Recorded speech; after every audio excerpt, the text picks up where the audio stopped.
ang bulong sa dakong talon. 3:00 ng hapon, Biyernes Santo. Patay na patay ang oras, sabi ng matatanda. Sa gitna ng makapal na gubat ng Sierra Madre, naglalakad si Gardo, isang vlogger na puspos ng yabang. Ang tanging layunin niya, makakuha ng trending content sa pamamagitan ng pag-akyat sa mga sagradong lugar tuwing mahal na araw, sa mga oras na ipinagbabawal ang ingay at pagpapakita. Nakarating siya sa isang tagong talon na halos walang nakakaalam. Doon, sa ibabaw ng malaking bato sa gitna ng bumubulwak na tubig, nakatayo ang isang matandang lalaki, ermitanyo. Mahaba ang puting balbas, suot ang kupas na kayumangging damit na parang hinabi ng panahon mismo. Hawak ang isang matandang baston at tila nakikipag-usap sa hangin o sa kung anumang nasa likod ng hangin. Tay, para sa content lang to. Paposin naman po, parang engkanto. Sigaw ni Gardo habang itinataas ang kanyang mamahaling kamera. Ngiting nakakaloka, hindi lumingon ang matanda. Sa halip, itinuro nito ang talon. Biglang tumahimik ang buong gubat. Nawala ang huni ng ibon. Nawala ang bulong ng dahon. Ang tanging narinig ay isang malalim, nakakakilabot na hagulgol na tila nanggagaling sa ilalim mismo ng lupa. Ang malinaw na tubig ay unti-unting naging kulay kalawang, parang dugong matagal nang natuyo. Sa refleksyon ng tubig, hindi na mukha ni Gardo ang nakita niya, kundi isang anyong sunog na sunog ang balat, walang mga mata, at nakangiting parang may alam na lihim na masakit pakinggan. Umalis ka na, anak, bulong ng ermitanyo. Hindi siya tumingin. Ang katahimikan ng gubat ay hindi para sa iyong kamera. Ito ay para sa iyong kaluluwa.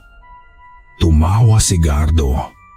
Pero ang tawa ay biglang naging mabulok na ubo na parang may something na sumasakal sa kanyang lalamunan.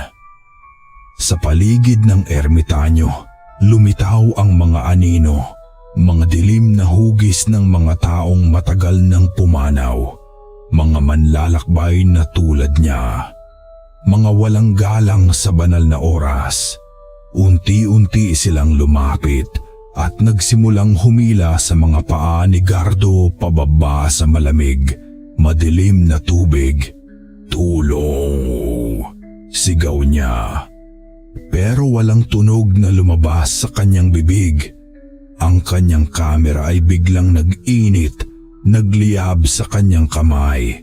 Ang init ay kumalat sa buong katawan niya. Parang sinusunog ang lahat ng kanyang pagmamataas, lahat ng kanyang pagiging materialista.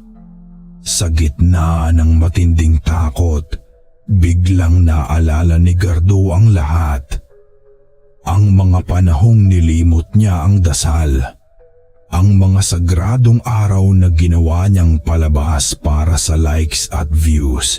Ang pagtrato sa may likha na parang content creator din. Sa huling sandali, naibulong na lang niya sa kanyang isip. Patawad po, ngayon lang ako nakinig. Biglang dumilim ang paningin niya. Nang idilat niya ang mga mata, wala na siya sa talon. Nakaupo siya sa isang lumang kahoy na bangko sa loob ng isang tahimik na kapilya sa kanilang probinsya. Sa harap niya, sa altar, ang imahe ni San Antonio Abad, ang ermitanyo, may baston at mahabang balbas. Tahimik na nakatingin sa kawalang hanggan. Hawak niya ang kanyang cellphone. Patay na ito. Hindi na muling bumukas.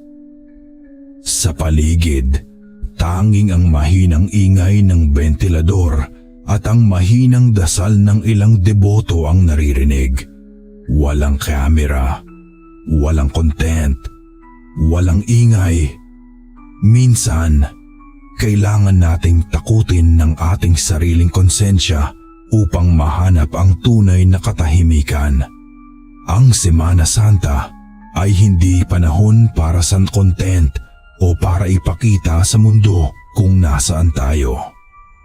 Ito ay panahon para tanungin kung nasaan ang ating puso sa harap ng may likha.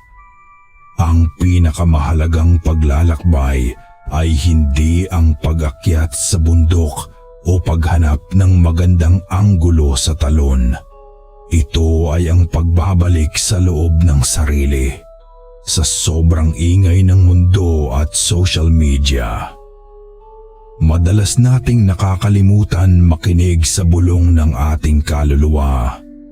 Ang tunay na milagro ay hindi nakikita sa lens ng kamera, kundi sa linis ng pagsisisi. Mapayapang Biyernes Santo sa inyong lahat. Makinig kayo sa bulong bago pa huli ang lahat. Mula kay Erio Ermitanyo.